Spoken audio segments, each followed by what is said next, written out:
Christmas என்றாலே மகிழ்ச்சி தான்.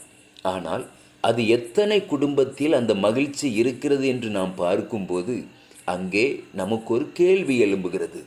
இன்றைக்கி ஆண்டவர் உங்களை பார்த்து சொல்கிறாரு, ஒருவேளை அந்த மகிழ்ச்சியை நீ அனுபவிக்க முடியாமல் வாழ்ந்து கொண்டிருப்பாயானால் உனக்குன்னு ஒரு பந்தியை நான் ஆயத்தப்படுத்திட்டேன்.